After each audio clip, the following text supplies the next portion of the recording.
this is the nitty-gritty. Okay, so you have your party. Your characters are ready to do some fighting. George is level 1. He's going to get his ass whomped. So the first thing you need to do is... Well, the first thing is probably just grab yourself a combat map. So if you don't, you might check your images.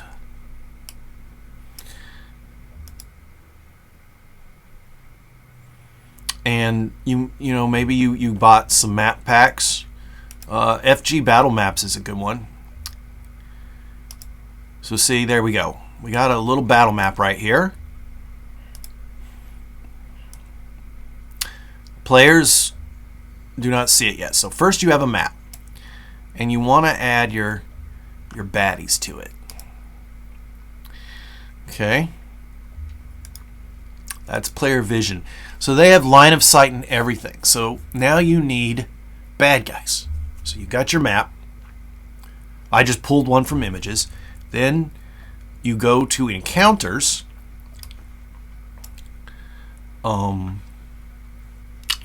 And click add. You may want to make a folder. These are going to get a lot of encounters there. Alright, I'm going to close that. I'm going to try and keep these windows organized for you guys.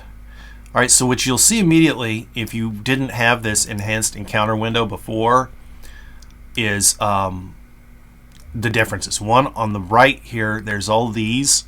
I only ever use the map and sometimes the parcel one. And then there's a lot more buttons down here. Alright, so for map, for instance, if you grab that icon, drag that there, that has never worked right. It's there.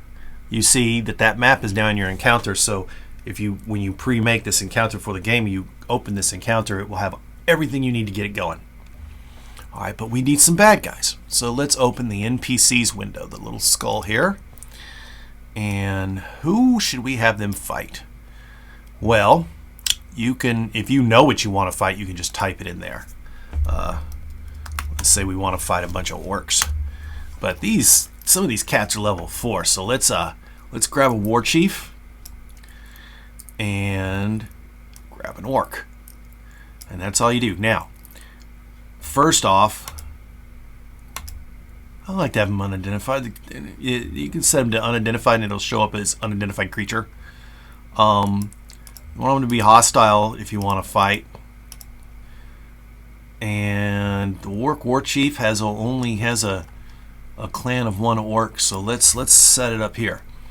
Now, will my party be able to handle this? Let's click the challenge. Click this refresh. It says it's deadly. It'll be worth 1600 XP. Well, those orcs, they have those battle axes. They hit hard. Alright.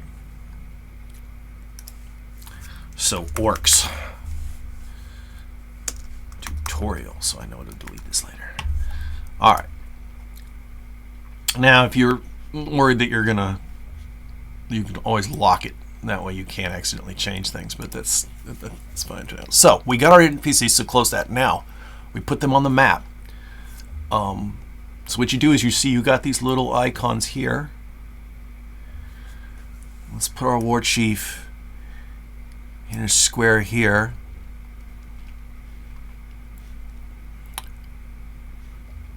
And then an orc. I'm always having them hiding. And then another orc. And then another orc. And then another orc.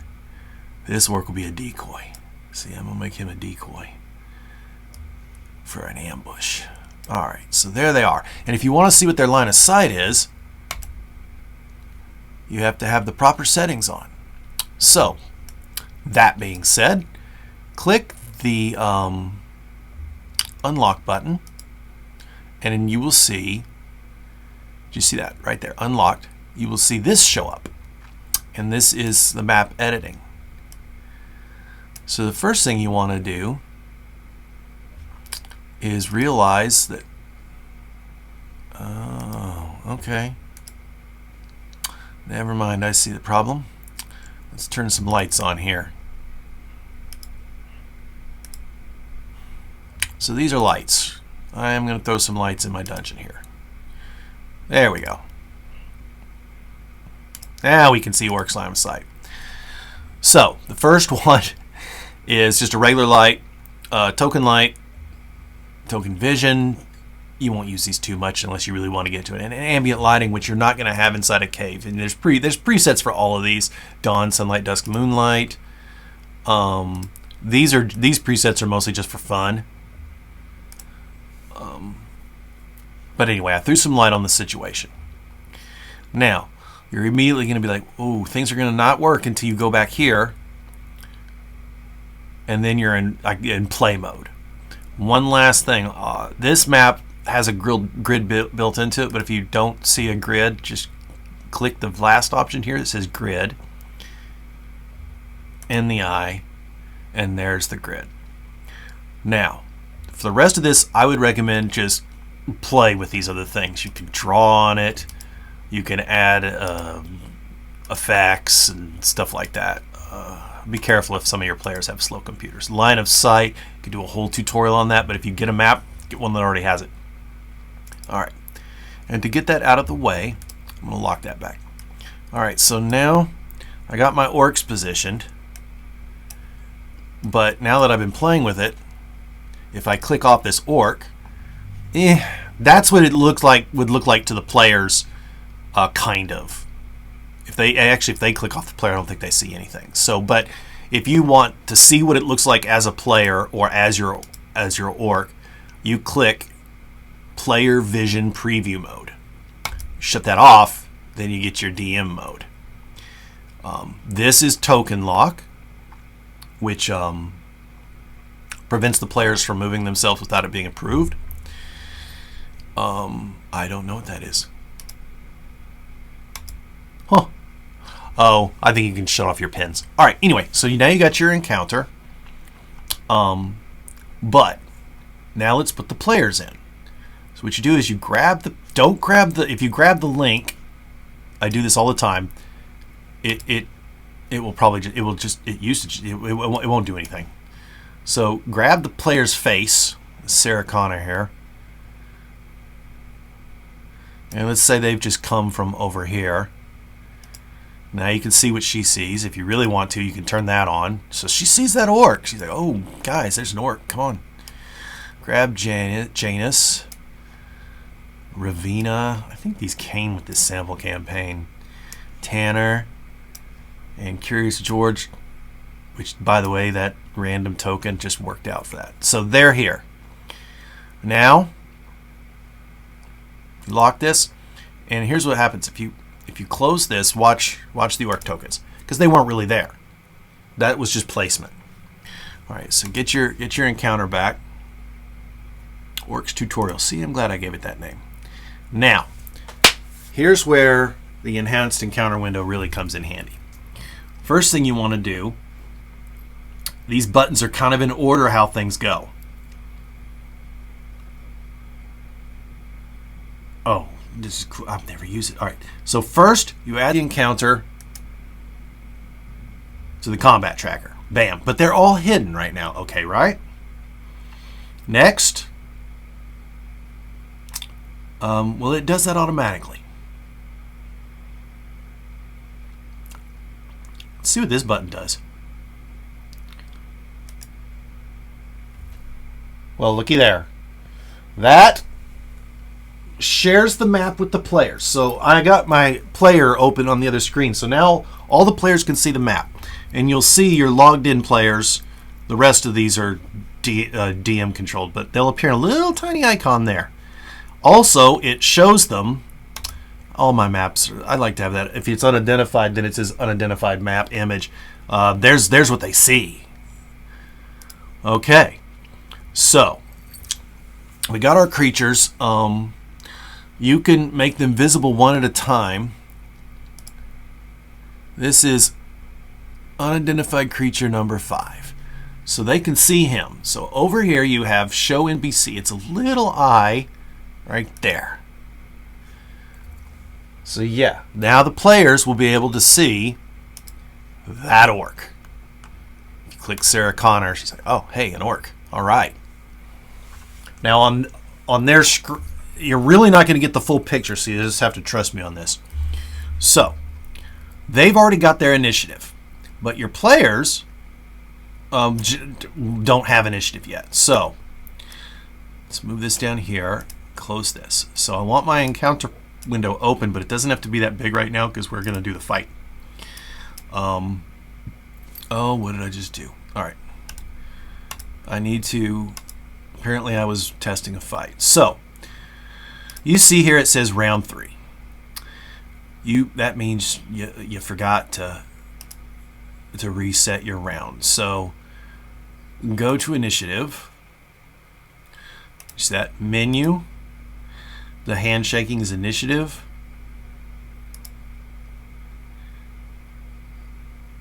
And the clear all initiatives.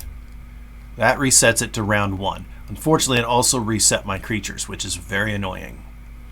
I'm okay with that. So go to requested roles now. If you don't have requested roles, ask everyone to roll initiative, and you can roll your... We'll start by that. You can roll your creature initiatives, roll NPC initiatives right there. That button. As a matter of fact, I'll use that. So there, it rolled all my creature initiatives. The little mask. For the players, though, I find this to be the fun way to do it. Open requested roles. Seriously, this is such a good add-on. You should get it. And you want to select all the PCs. See this little check mark? Bam. All PCs. And then down here, this little tiny initiative button. Click that. And all the PCs will get alerted that it's time to roll initiative. I often do that when they're parlaying with the bad guy. I'm like, no, this is about to be a fight. All right.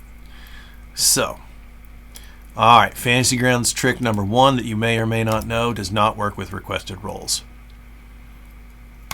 Since we got that button, I tend to close that until I need it. Now, to kick off combat, that's this guy right here, next actor. And it'll ring a bell for that person. In this case, I am the one playing Janice Woodguard. And he ain't gonna do nothing. So unidentified creature number 1. There's 2 ways you can run. Well, one, he's not visible. But when he starts moving, you could make him visible in case, because I'm going to do that because he's about to go in the line of sight of the PCs. All right. So you saw the map jumped to him. That's the option that some people may not like, but it does make it easier to find your NPCs when they're all unidentified. So what I tend to do on Windows, it's Alt, and on Mac, it's Option. Is you hold down Option and drag, and then it's just like when you're a player. And then you can let Option go, and you can waypoint up. And of course, you're the DM, so you approve that move. But then you can see how far you're moving if you don't want to count grid spaces. So, okay, this guy comes into view, and then his line of sight, he's got a good beat on Sarah Connor. So he's going to throw a javelin. If you don't have a range modifier, you will see that Sarah Connor is... Pretty sure Sarah Connor's out of range. 3120. Yeah. So what you do is you go down here and click disadvantage, or whatever rule you're using. And then since it's ranged, sometimes these will be different, so be careful. You see where it says attack +5, you double click that. This is way different than a player. Well, look at that. He hit Sarah Connor. So then you double click the damage.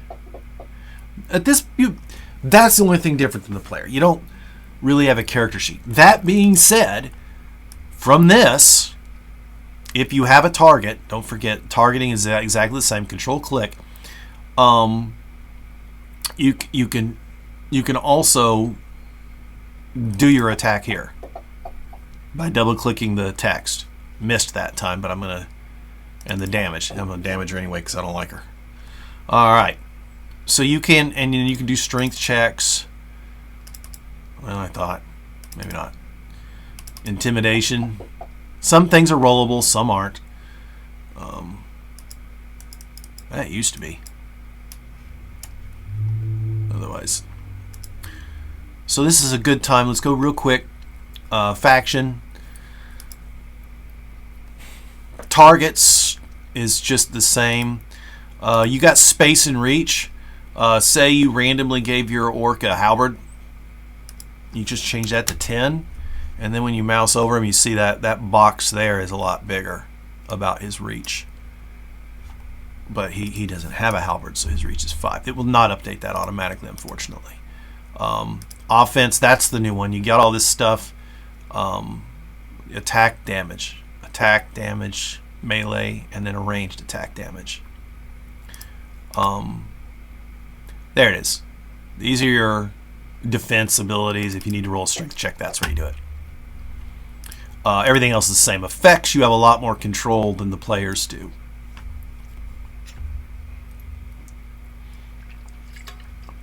All right. So when it gets to Tanner here, and this is the really the last little bit, Tanner, when he moves, as you well know from being a player, he does his thing. He's like, I'm gonna double move up in here, get right up to that orc, get my ass whipped.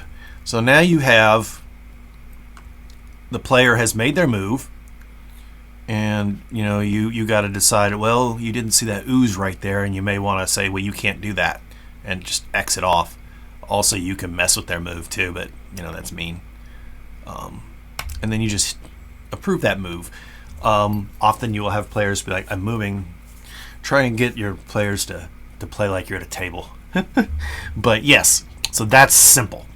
And then Tanner may do his attacks, even though he dashed and can't, but maybe he wants to anyway. He's cheating. So he swings his Morning Star and fumbles. And there's our fumble table. Fumble effect. Oh, it did the whole thing. Staggering in pain. Now, see, that is not going to add an effect. That is something you're just going to have to remember. Your opponent parries your awkward attack that causes you to hit yourself in the... Nice. Oh, I had that happen, except I had it happen with a dagger. Half movement, -4 to all actions. You can try and spin up an effect if you want. Sometimes it's best just to do it yourself. I mean, you can always just click the modifier and do -4 every time you roll.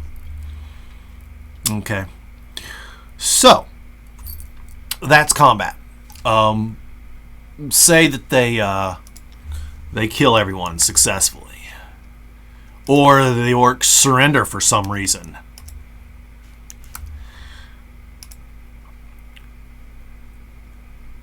Whoa, oh wow, that war chief was going to give him a fight.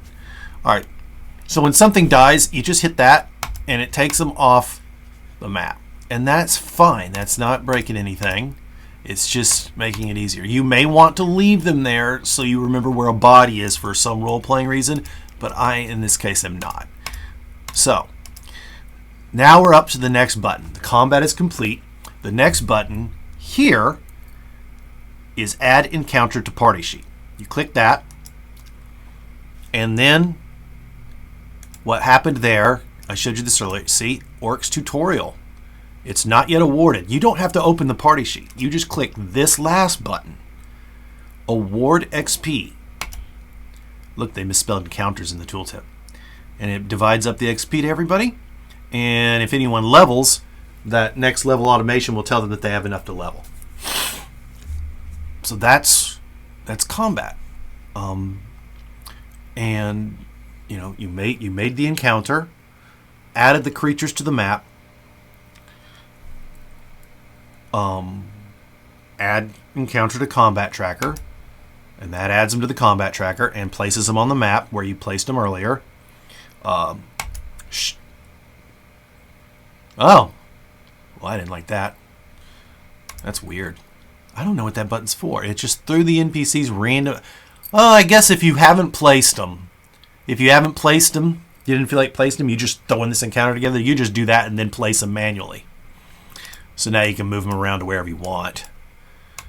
Like these orcs are masters of the mystic arts. Hold down shift to move through walls. Hold down shift to move through walls. And so they're added. Click that to make them all visible. Surprise! And then you want to share the map and the NPC picture. And then when they win, add encounter to party sheet, award XP. Any questions? Put them in the comments. Hopefully I'm not talking too fast, but thankfully this is a video and you can pause. Okay. So now combat is over. If you accidentally add these guys to your thing again, go to trash, don't be scared. Click delete from tracker, mouse over, delete only foes. Alright. Now, we never made it through the first round, but so there's a couple things you can do. You may decide that after that combat, if the players are milling around for like 10 minutes, I usually call that a short rest. So here are your options for that. You have rest, which in the standard D&D theme is a padlock with an eye. That closes the combat tracker window. So you have rest. If you click that, you have short rest, long rest. Okay? And then here is your initiative menu. You can roll all initiatives for everybody, friend and foe. Roll NPCs, roll PCs, clear all initiatives. But what I was going to say is if you go to the rest menu and say they take a short rest, this accomplishes all of that. It clears any effects that they have with a limited duration and resets the initiative and resets everything to round 1. Also, if it's the end of the day and they're camping, you hit long rest. That will also refresh their spell slots. It will heal their wounds. It will do all of that. Straight out of the menu. Right there, you control all that so players don't have to, the less players have to worry about the smoother the game goes. Okay.